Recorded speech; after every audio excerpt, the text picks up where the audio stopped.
তাওরাত কিতাবের 400 জন পণ্ডিত, তাওরাত কিতাবের 400 জন পণ্ডিত ইয়ামেনের বাদশাহ তুব্বায় আউয়াল হিময়ারি, ওই বাদশার দরবারে তাওরাত কিতাবের 400 আলিম তারা থাকেন। তারা বাদশাকে জানাইছে, বাদশাহ আমরা তো এখন তাওরাত কিতাব মানতেছি, আখিরি জমানায় একজন নবী আগমন করবে, ওই নবীর কাছে আল্লাহ পাঠাইবে কোরআন, আর নবীর আগমনের জন্ম হবে মক্কার জমিন, নবী হিজরত করে যাবেন মদিনাতুল মুনাওয়ারায়। তাওরাত কিতাবের ভিতরে আমরা সব পেয়েছি। এইবার ইয়ামেনের বাদশাহ তুব্বাই আউয়াল হিময়ারি কয়, আমার মন চায় মক্কা দেখব, মদিনা দেখব, তোমরা আমাকে একটু মক্কা দেখাইবানি। এই বইলা 400 জন আলেমকে সাথে লইয়া ইয়ামেনের বাদশাহ তুব্বাই আউয়াল হিময়ারি আমার নবীর জন্মের 1000 বছর আগে, আল্লাহু আকবার জোরে বলেন, ইতিহাস প্রসিদ্ধ এক ইতিহাসের কিতাব আল বেদায়া ওয়ান নেহায়া, এই কিতাবের ভিতরে ঘটনা এনেছেন নবীর সম্মানের কথা। কি বলবো, আমার নবীর জন্মের আগের শানের কথাটা শুধু শুনেন, মনোযোগ দিয়া শুনেন। মানুষের সম্মান শুরু হয় জন্মের পর, মানুষের জীবনী আলোচনা হয় জন্মের পর, আর আমার আপনার নবীর জীবনী শুরু হয়ে গেছে জন্মের বহু বহু আগে। আল্লাহু আকবার। ইয়ামেনের বাদশা কয়, আমি মক্কায় যাব, 400 জন আলেম সঙ্গে লইয়া, বিশাল সৈন্যবহর সাথে লইয়া তারা মক্কার ভিতরে ঢুকতে যাবে। মক্কার ভিতরে মাত্র ঢুকতে যাবে রে ভাই, ইয়ামেনের বাদশা দেখে মক্কার কোনো মানুষ তারে স্বাগতম জানাইতে বের হয় না। বাদশার মাইন্ডে বড় লাগলো, বাদশা বড় মাইন্ডে লাগলো। বাদশা আলেমদেরকে বলতেছে, ঘটনা কি, এতভাবে জানাইলাম, এত নিউজ দিলাম, আমি মক্কা আসতেছি, তখনকার সময়ের সবচেয়ে ক্ষমতাধর বাদশাহ, এত বড় বিশাল বহর, মক্কার মানুষ বুঝি নাই, কেউ আমাকে সম্মান জানাইতে বের হয় না। 400 জন আলেম তখন বলতেছে, বাদশাহ জাহাপনা, মক্কার মানুষের কাছে একটা ঘর আছে, যেই ঘরের নাম হলো বাইতুল্লাহ, খানায়ে কাবা। ওই ঘরটা হলো পৃথিবীর সবচেয়ে সম্মানী ঘর, এই ঘরের সম্মান তাদের কাছে সবচেয়ে বড়। এজন্য এই ঘরকে পিছনে রেখে এরা কারো সম্মানে মক্কা থেকে বের হয় না, কারণ ঘরের চেয়ে সম্মানী এখনো কেউ দুনিয়াতে আল্লাহ পাঠায় নাই। অতএব আল্লাহর ঘরকে রেখে কারো সম্মানে ওরা মক্কা থেকে বের হয় না। তুব্বাই আউয়াল হিময়ারি কয়, আমার মাইন্ডে লাগলো, তাহলে আমি এই ঘর রাখবো না, যেই ঘর আমার সম্মানে বাধা হয়ে দাঁড়ালো। এসে গেল মক্কায় বাইতুল্লাহর ঘরে, আল্লাহর ঘরখানায় কাবার সামনে। 400 জন আলেম বাধা দেয়, ও বাদশা জাহাপনা, সব জায়গায় আঙ্গুল দিও না, সব জায়গায় তুমি বিয়াদবি কইরো না, সব বিয়াদবি আল্লাহ সইতে পারে, আল্লাহর ঘরের সাথে বিয়াদবি আল্লাহ সইতে পারে না। সব বিয়াদবি আল্লাহ সইতে পারে, কিন্তু আল্লাহ তার বন্ধুর সাথে বিয়াদবি সইতে পারে না। আওয়াজ দিয়া বলেন ঠিক কিনা? এজন্য নবীর সাথে যারা এই বিয়াদবি করেছে, নবীর যুগে প্রত্যেকটা বিয়াদবরে আল্লাহ ধরছে। আল্লাহ কয়, আমি আল্লাহ আমার কথা সইতে পারবো, আমার বন্ধুরে গালি দিলে আমি সইতে পারি না। আর নবী কয়, আমি নবী আমার গালি সইতে পারি, আমার আল্লাহরে গালি দিলে আমি নবী সইতে পারি না। বন্ধু বন্ধুর জন্য কতটা পাগল, বাইতুল্লাহ হাত দিয়া দিবে ভাঙ্গার জন্য 400 জন আলেম বাধা দেয়। এরপরও তুব্বাই আউয়াল হিময়ারি বাধা মানতে রাজি না, হাতটা দিয়ে দেয়, আলেম ওলামারা বাধা দেয়, বাধা মানে না। যেই মাত্র হাতটা আল্লাহর ঘরে মাত্র লাগাইলো ভাঙ্গার নিয়তে, সাথে সাথে নাক মুখ দিয়া রক্ত বের হওয়া শুরু হলো, ফিনকে দিয়া রক্ত বের হওয়া শুরু হলো। বাদশার সাথে সাথে যেই জায়গায় দাঁড়ানো ছিল, জায়গার মধ্যেই দাঁতি লেগে গেল, মরে যাবে, রক্ত বন্ধ হয় না।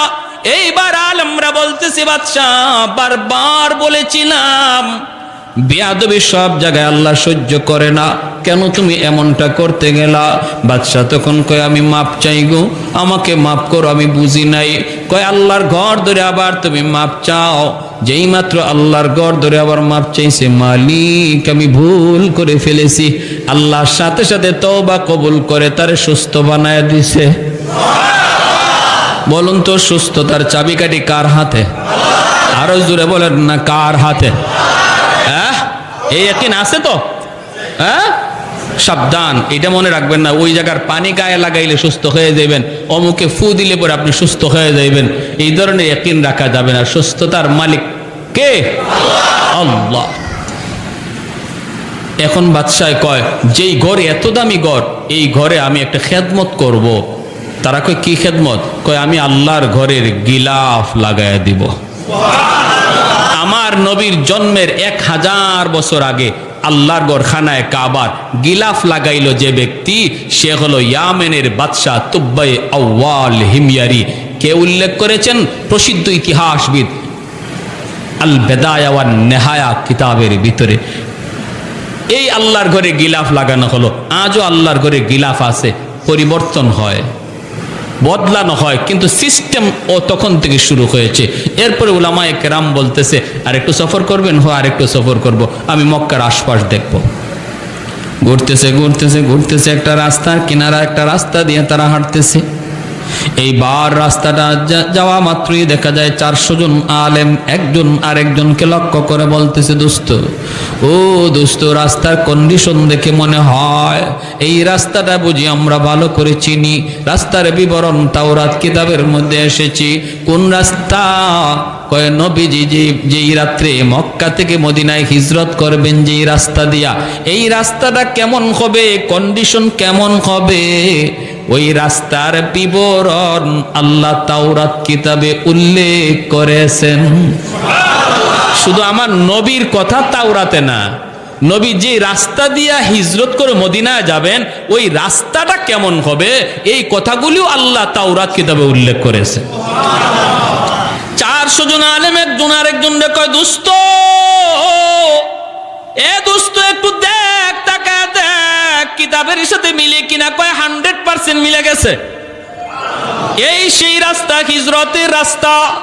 কয় তাহলে আর থামা যাবে না, চলতে থাকো, মদিনা পর্যন্ত আমরা যাব। তখন তো মদিনায় কোনো ঘর নাই, বাড়ি নাই, মদিনায় কোনো ঘর নাই, বাড়ি নাই, কিন্তু তারা বলতেছে আমরা মদিনা পর্যন্ত যাব। কারণ মদিনা কোন জায়গাটা হবে, ওই জায়গার আবহাওয়া কেমন হবে, এই জায়গার এলাকাটা কেমন হবে, আল্লাহ তাওরাত কিতাবে উল্লেখ করেছেন। অতএব আমরা মাটি দেখলে বুঝে ফেলবো এটাই হবে সোনার মদিনা।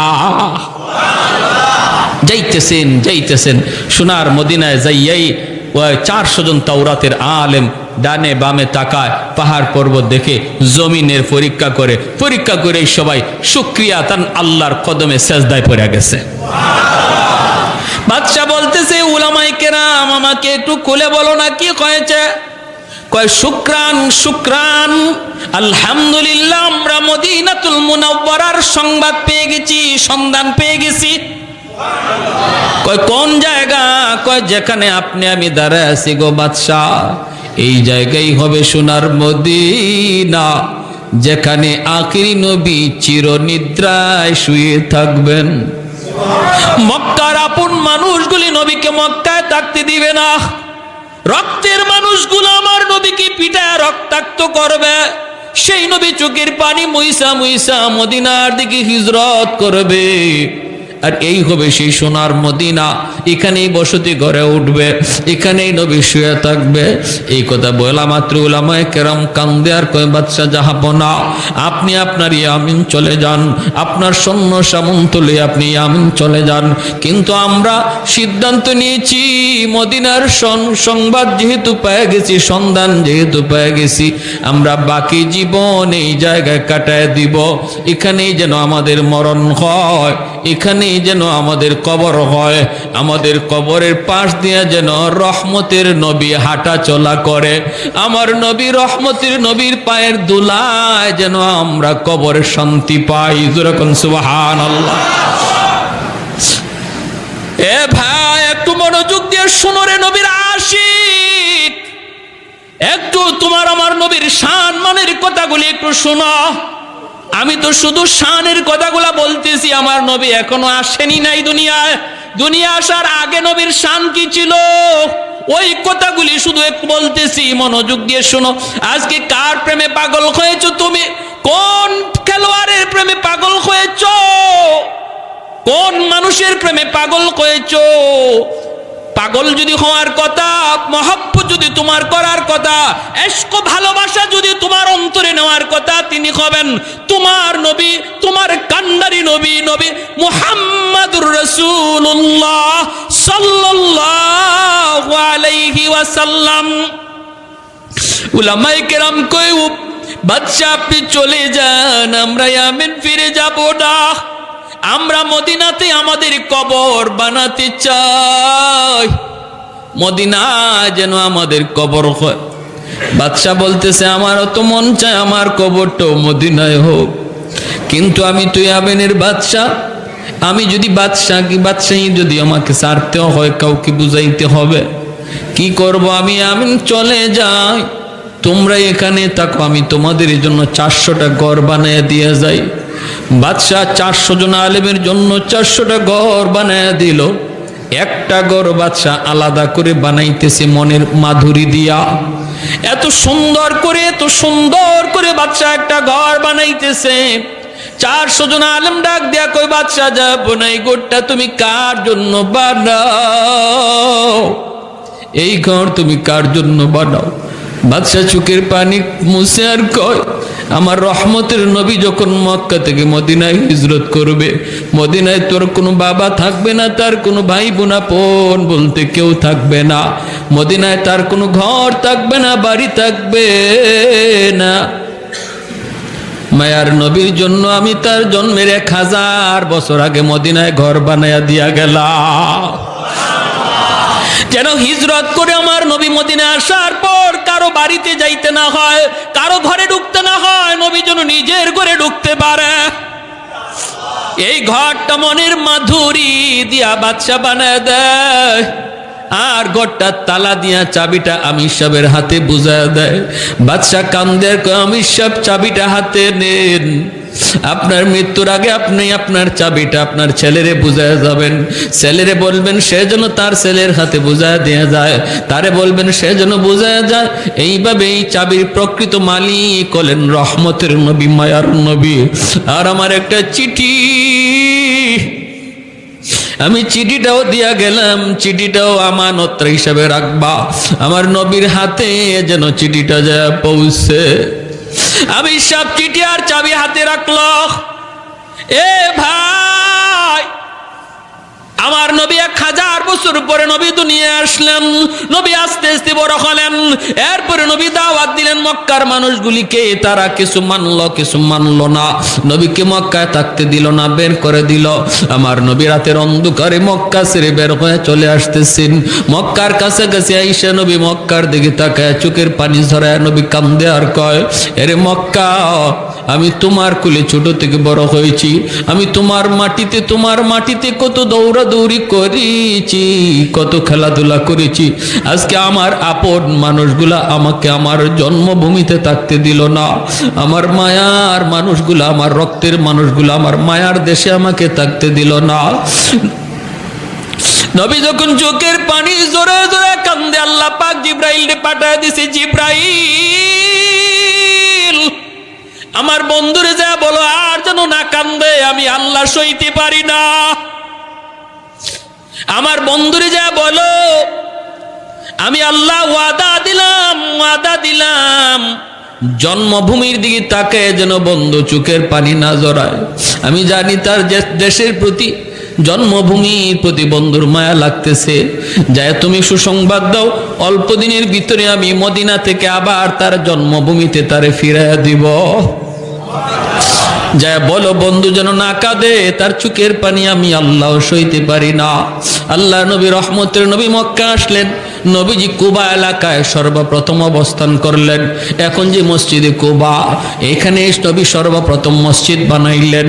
আর নবী ঘোষণা দিলেন, এই কুবা মসজিদে যে 2 রাকাত নামাজ পড়বে, আল্লাহ তারে কবুল একটা উমরা হজের সওয়াব দান করবেন।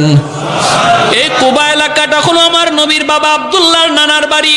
এই জায়গাটাতে আমার নবীর কিছু আত্মীয় স্বজন ছিল, এজন্য কুবা এলাকায় নবী সর্বপ্রথম অবস্থান করলেন, মসজিদ বানাইলেন। মদিনা থেকে মানুষ নবীকে সুস্বাগতম জানানোর জন্য কুবার দিকে রওনা দিছে, সবাই কুবার দিকে রওনা দিছে।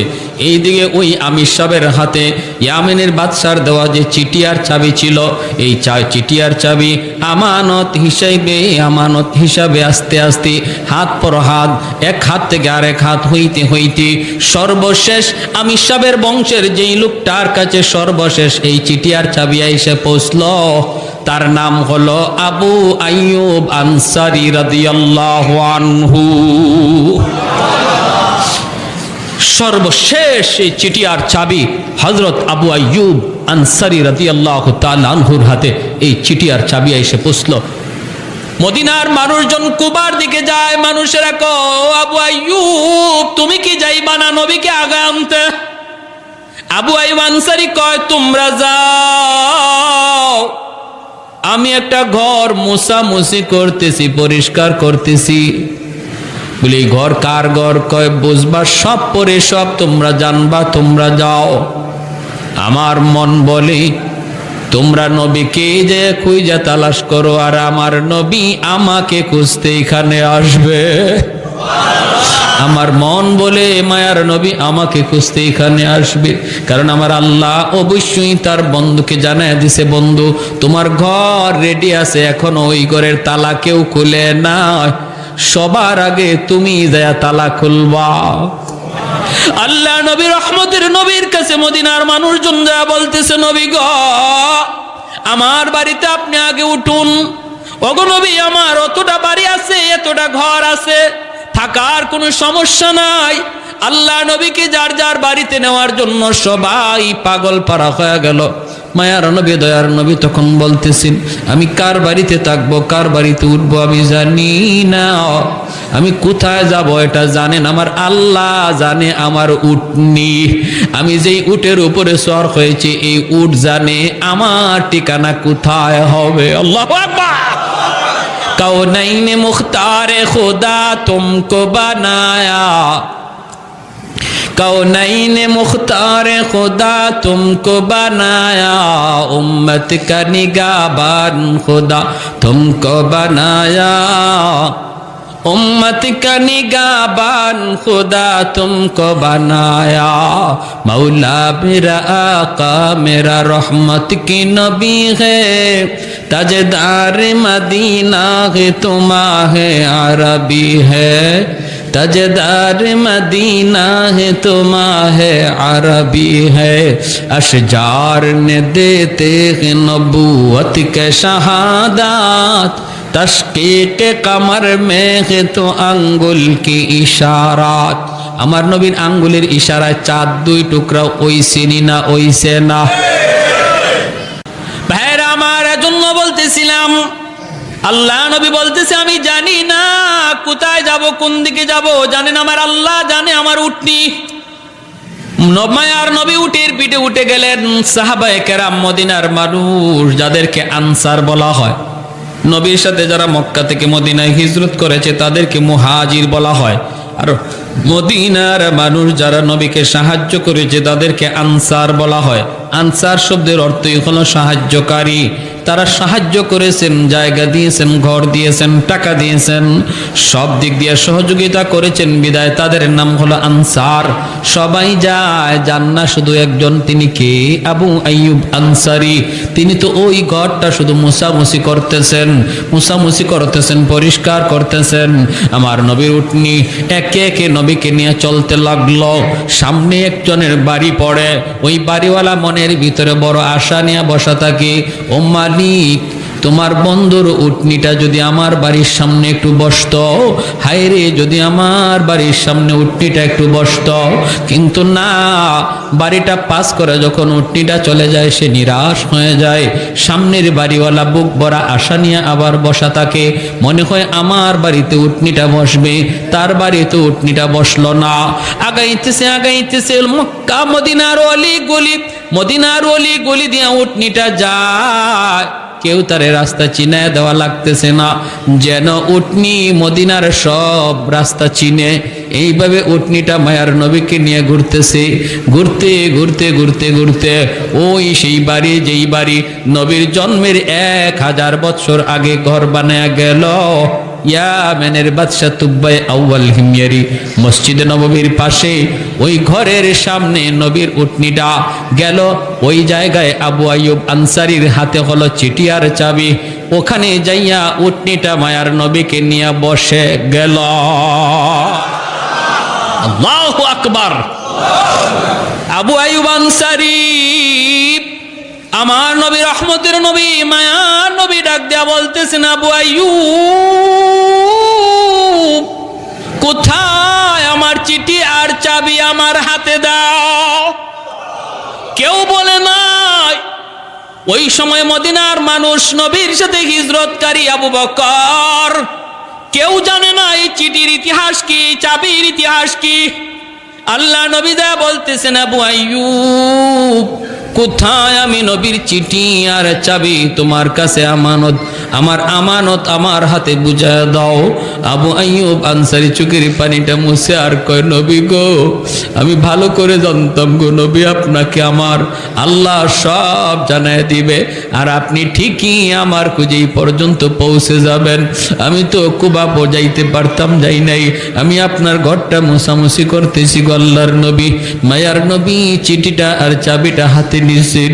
হাতে নিয়ে মায়ার নবী চিঠিটা খুললেন। চিঠিটা খোলার পরে নবী দেখেন লিখছে তুব্বাই আউয়াল হিময়ারি, নবীর জন্মের 1000 বছর আগের চিঠি।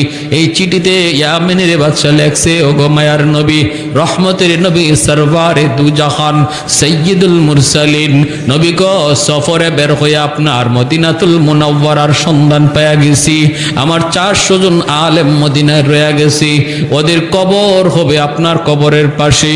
মন চাইছিল আমিও থাকতাম, কিন্তু পারলাম না।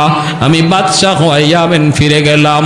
ওগো নবীজি, আমি আপনার জন্য একটা ছোট্ট হাদিয়া রেখে গেলাম গো নবী, একটা ছোট্ট কামরা। মদিনায় যেদিন আপনি হিজরত করে আসবেন, আপনি ওই কামরার মধ্যে আগে ঢুকবেন। এই ঘরের মালিক হলেন আপনি। আমি আপনার উপরে আপনার জন্মের 1000 বছর আগে ঈমান আনলাম। জন্মের 1000 বছর আগে ঈমান আনলো ইয়ামেনের বাদশাহ তুব্বাই আউয়াল হিময়ারি। ভাইরা আমার জন্য বলতেছি, আমার নবীর সম্মানের কথা কি বলবো, সারা রাত বললেও শেষ হবে না। মায়ার নবী, দয়ার নবী জন্মগ্রহণ করলেন। নবী জন্মগ্রহণ করলেন, মক্কার পাশ থেকে মানুষজন, মহিলারা বাচ্চা নেওয়ার জন্য আসতেছে লাইন ধরে। নবীর দুধমা হালিমা সাদিয়া, তিনিও আসতেছেন লাইন ধরে। বান্ধবীদের সাথে হালিমা সাদিয়ার উটনিটা কোনোভাবেই সাথে পাল্লা দিয়া পারে না, কারণ হালিমা সাদিয়ার উটনিটা বড় দুর্বল। আল্লাহর নবী, রহমতের নবী, মার কুলে জন্মের আগেই তো নবী বাবা হারাইলেন। আমার নবী তো এতিম। হালিমা সাদিয়া বান্ধবীদের সাথে পাল্লা দিয়া পারলেন না, ওরা আগে চলে আসলো, কারণ উট ছিল তার বড় দুর্বল, হাঁটতে পারে না। বান্ধবীরা আগে আইসা একে একে ভালো ভালো ঘর থেকে বাচ্চাগুলি টাকার বিনিময়ে নিয়ে গেল। আমার নবীর দরজার সামনে যা হাজির হয়, হাজির হয়ে কয়, বাচ্চা আসেনি? নবীর মা আমেনা কয়, আছে তো। কয়, বাবা আসেনি? নবীর আম্মা চোখের পানিটা মুছে আর কয়, না, আমার সন্তানের বাবা নাই, আমার সন্তান মুহাম্মদ ইয়েতিম, আমার সন্তান আব্বা কইয়া ডাক দিতে পারে না। বাবা ডাক দেওয়ার ভিতরে কত মজা আমার নবী জানে না, আব্বু ডাকটার মধ্যে কত মজা আমার নবী জানেন না। কয়, না না, এতিম সন্তান নেওয়া যাবে না, নাইলে আমরা বকশিশ বেশি পাবো না। মহিলারা একে একে চলে গেল, কেউ নবীকে নিল না। হালিমা সাদিয়া সবার পরে মক্কায় ঢুকলেন। সবাই তো ভালো ভালো ঘর থেকে বাচ্চা নিয়ে গেছে। হালিমা সাদিয়ার ভাগ্য, আমার নবীর দরজায় তারে নিয়ে আসছে। হালিমা সাদিয়া দরজার সামনে আইসা বলতেছে, বাচ্চা আসেনি? নবীর আম্মা কাঁদেন আর বলেন, আমার সন্তানের তো বাবা নাই। আছে তো বাচ্চা, বাবা নাই, এতিম, তুমি নিবানি। হালিমা সাদিয়া দরজার বাহির থেকে বলতেছে, দরজাটা একটু খুলো, তোমার মানিকের চেহারাটা এক নজর দেখাও, এরপরে সিদ্ধান্ত নিব আমি নিব কি নিব না। দরজাটা খোলার পর আমার নবীর চেহারাটা দেখা মাত্রই হালিমা সাদিয়া আল্লাহু আকবার বলে আওয়াজ দিয়া উঠলেন। আল্লাহু আকবার। হালিমা সাদিয়া কই গো, আমেনা, আমি হালিমা জীবনে কত সুন্দর সন্তান দেখেছি, এত সুন্দর বালক আমি জীবনে কোনোদিন দেখি নাই। আমেনা বলতেছে তুমি কেমনে দেখবা, আমিও তো দেখি নাই। আল্লাহ পাক কয় জিব্রাইল রে, হালিমাও বুঝি আমার বন্ধুর মতো দেখে নাই, মায়ও বুঝি আমার বন্ধুর মতো কাউরে দেখে নাই, তুমি জিব্রাইলে দেখছো নি? জিব্রাইল কয় আল্লাহ পৃথিবীর পূর্ব থেকে পশ্চিম, উত্তর থেকে দক্ষিণ, তামাম দুনিয়া আমি জিব্রাইল সফর করেছি।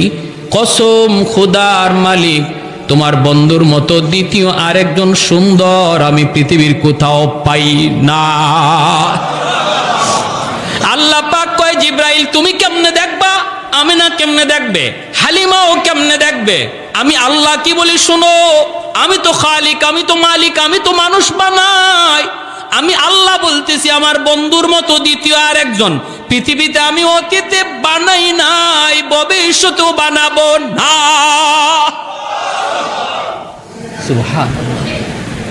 মা আহসানা মিনকা লাম তারাকাতু আইনি ওয়া আজমালা মিনকা লাম তালিদিন নিসাউ খুলিকতা মুবাররাআম মিন কুল্লি আইবিন কাআন্নাকা খুলিকতা কামা তাশাউ। এজন্যই হযরতে হাসান রাদিয়াল্লাহু তাআলা আনহু বলতেন, ওগো নবী আপনার মতো এত সুন্দর কোন চোখ কোনোদিন দেখে নাই, আপনার মতো এত সুন্দর কোন সন্তান পৃথিবীর মা জন্ম দেয় নাই। ওগো নবী আপনার চেহারার দিকে তাকাইলে মনে হয় আল্লাহ আপনারে জিগায়া জিগায়া বানাইছে। আল্লাহ আপনার চেহারা বানাইবার সময় যেন আপনারে জিজ্ঞেস করেছে, বন্ধু আমার তোমার চেহারা আমি আল্লাহ বানাবো, বন্ধু কেমনে বানাইলে তুমি খুশি একটু বলো।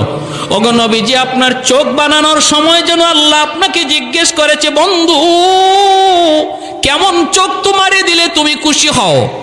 নবী গো আপনি যেভাবে চাইছেন যেন আল্লাহ আপনাকে এমন চক্ষুটাই দান করেছে। আপনার প্রতিটা অঙ্গের দিকে তাকাইলে মনে হয় আপনার মর্জি মতো আল্লাহ আপনারে বানাইছে, আর আমাদেরকে বানাইছে আল্লাহ তার নিজের মর্জি মতো, আর আপনারে বানাইছে যেন আল্লাহ আপনার মর্জি মতো। আমারে আপনারে যদি আল্লাহ কইতো আমি আব্দুর রহিম আব্দুল করিম তোমার চোখ কেমনে বানাবো, তোমার চোখটা কেমনে বানাইলে তুমি খুশি, আপনি তখন কি কইতেন? আমি হইলে কইতাম আল্লাহ হরিণের মতো ডাগর ডাগর চোখ। না বিভিন্ন কবিরা দেখবেন কবিতার মধ্যে তার প্রেমিকার কত গল্প করে, কত প্রশংসা করে, করতে করতে জানো আমার মাহবুবার চোখটা কেমন ছিল, হরিণীর মতো ডাগর ডাগর চোখ, তারপরে নাকটা ছিল খুব ধারালো, চুলগুলি ছিল এমন, তারপরে এমন কত প্রশংসা চেহারার। হযরত হাসান রাদিয়াল্লাহু তাআলা নবীজির একজন প্রসিদ্ধ সাহাবী, তিনি বহুত বড় কবি ছিলেন। তিনি বলতেছেন খুলিকতা মুবাররাআম মিন কুল্লি আইবিন কাআন্নাকা খুলিকতা কামা তাশাউ। এতটা নিখুঁতভাবে আল্লাহ আপনারে বানাইছে গো নবী, আপনার দিকে তাকাইলে মনে হয় আপনার মর্জি মতো আল্লাহ আপনারে বানাইছে। যেটা যেভাবে বানাইতে কইছেন আল্লাহরে, আল্লাহ যেন এইভাবে আপনারে বানাই দিছে। সুবহানাল্লাহ। এজন্য আল্লাহ বলে জিব্রাইল আমার বন্ধুর মতো সুন্দর আরেকজন পাইবা কোত্থেকে? আমি বানাইলে তো পাইবা, আমি তো বানাই নাই, আমি আল্লাহ তো বানাই নাই, পাবা কোত্থেকে? সুবহানাল্লাহ। এজন্য নবীকে কোলে নিয়ে হালিমা সাদিয়া উটের পিটাইয়া বসছেন, আমার কিচ্ছু লাগবো না, আমি বাচ্চা লয়ে যাই। চেহারায় কয় অনেক কিছু, চেহারায় কয় বহুত নিয়ামত, চেহারায় কয় বহুত বরকতি বাচ্চা, বহুত বরকতি বাচ্চা। হালিমা সাদিয়ার স্বামী উটের পিঠে বসা, গিয়ে নিয়ে উঠছে পরে হালিমা সাদিয়ার স্বামী বলতেছে, হালিমা গো কিছু পাইছো?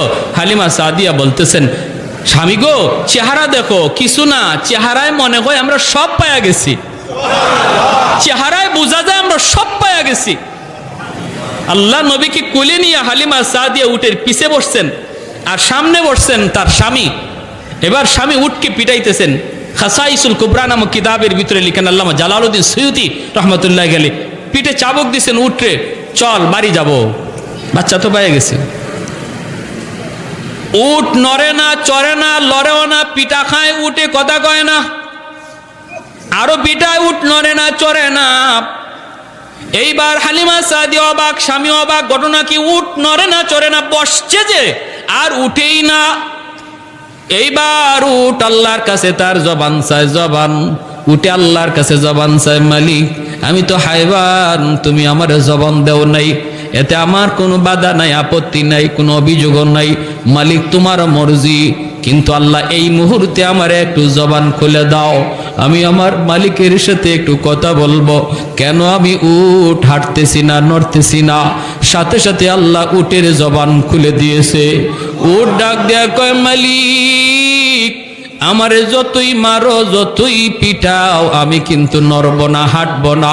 কারণ তোমার পিছনে যে বসছে, তোমার বিবি যারে কুলে নিয়ে বসছে, তুমি তারে না চিনলেও আমি উট তারে চিনে ফেলেছি। আমি উট তারে চিনে ফেলেছি। ইনি রহমতের নবী সাইয়্যিদুল মুরসালিন। ওনার খাতিরে আল্লাহ কায়নাত বানাইছে, আমারে বানাইছে, তোমারে বানাইছে। ওই রহমতের নবী যদি তোমার পিছনে বসে, বেয়াদবি হয়, বেয়াদবি হয়। আমার রহমতের নবীর আগে বসাও, তুমি পিছনে যাও। আমাকে মারা লাগবে না, আঘাত করা লাগবে না, আমি দ্রুত দৌড়াইতে থাকব। হালিমা সাদিয়ার স্বামী ডাক দিয়া কয়, হালিমা গো, কারে লই আইছো? উঠে যারে চিনে। ও হালিমা, তুমি সামনে আসো। হালিমা সাদিয়া আমার নবীকে নিয়ে সামনে আইসা বসলেন। স্বামী পিছনে বসছে, উট আস্তে করে দাঁড়ায় গেছে। এইবার উঠে ডাক দিয়ে কই, মালিক একটা আবদার করি। আমার রহমতের নবী যেখানে যার উপরে চড়বে, সেই পৃথিবীর শ্রেষ্ঠ হয়ে যাবে। আমার নবী আমার পিঠে উঠছে, আমি উট পৃথিবীর ভিতরে সবচেয়ে বড় ভাগ্যবান। আসার সময় আমি উটের লাগাম ছিল তোমার হাতে মালিক। এখন যেহেতু রহমতের নবী আমার পিঠে বসছে, নবীর নরম হাতে আমার উটের লাগামটা ধরায়া দাও। আমাকে পিটা দেওয়া লাগবে না, আমি দ্রুত দৌড়াইতে থাকবো। আমার রহমতের নবীর নরম হাতে যেই উটের লাগাম ধরায় দিছি, উটের শরীরের মধ্যে আল্লাহ পাক বরকত দিয়া দিছে, শক্তি আল্লাহ দিয়া দিছে। বান্ধবীরা যারা আগে ওনারে ফালায়া বাড়ি যাওয়ার ছিল, মাঝ রাস্তায় যায় ওদেরকে ক্রস করে ফেলছে। বান্ধবীরা কয়, হালিমা গো, এই উটটা এত শক্তি আসলো কোত্থেকে? আসার সময় তোমার উটের কোনো শক্তি ছিল না, তোমার উট আমাদের সাথে হাইটা পারে নাই। এখন দেখা যায় তুমি আমাদেরকে ফালায় চলে যাইতেছ। এটা কি ওই উট নাকি অন্য কোনো উট? হালিমা সাদিয়া চুকির পানি মুছে আর কয়, না রে বান্ধবীরা, এটা ওই উট। এটা কি আগের উটি, নতুন কোন উট নয়। যাবার সময় উটের লাগাম ছিল আমার স্বামীর হাতে, আর এখন উটের লাগাম হলো রহমতের নবীর হাতে।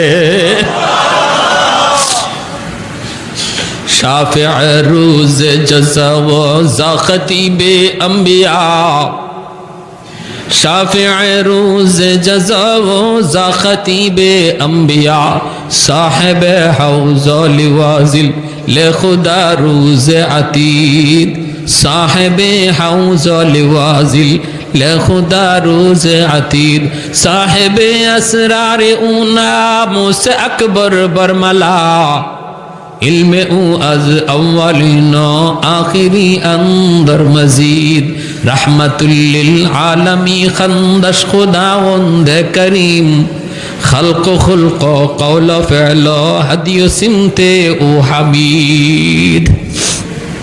जोरे बोली अल्लाहु अकबर।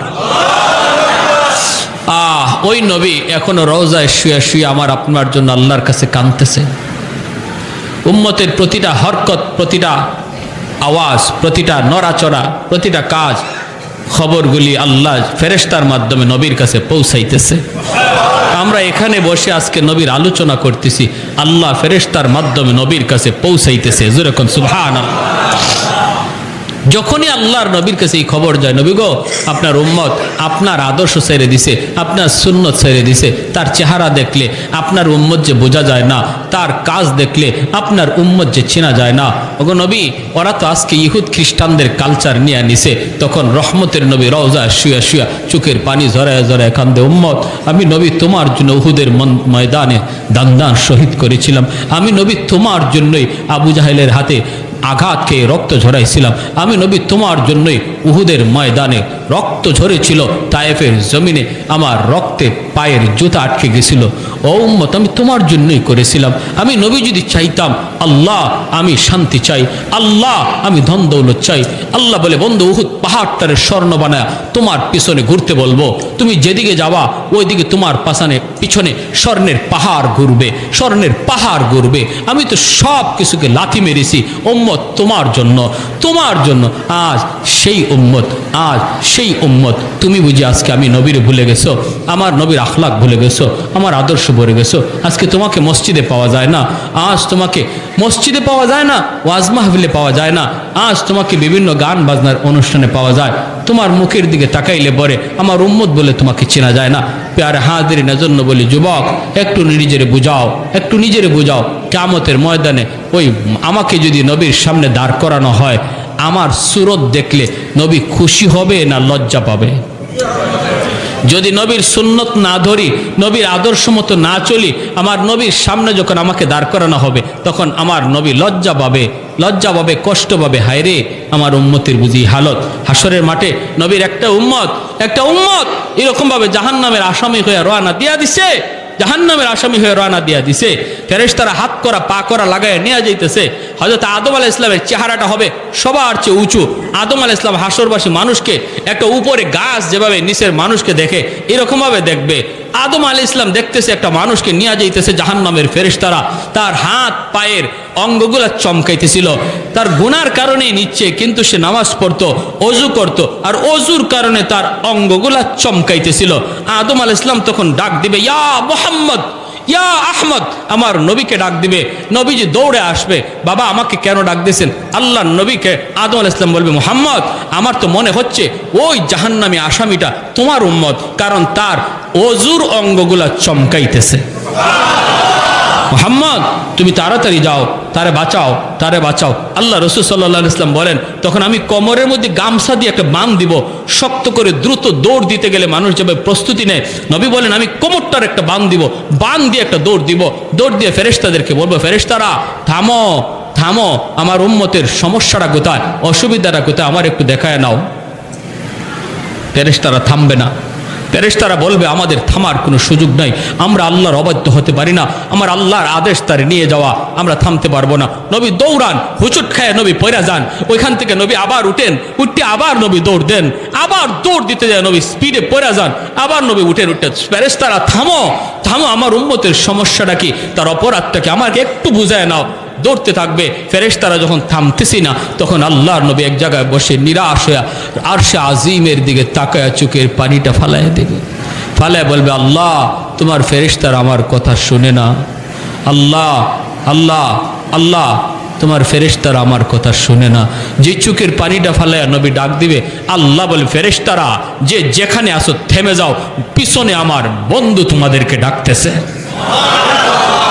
আল্লাহ নবী কাছে যাবেন, যায় বলবেন কি সমস্যা, বলে তার গুনার পাল্লা ভারী। নবী বলবেন, আমার আরেকটাবার আমার চোখের সামনে তোমরা একটু পাল্লাটা ওজন দাও। চোখের সামনে পাল্লাটা ওজন দিবে। আল্লাহ নবী তার হাত থেকে একটা কাগজের টুকরা, যে কাগজের ভিতরে তার ঈমানটা ছিল নির্ভেজাল, ওই ঈমানের কাগজটা একটা পাল্লায় নবী রেখে দিবে।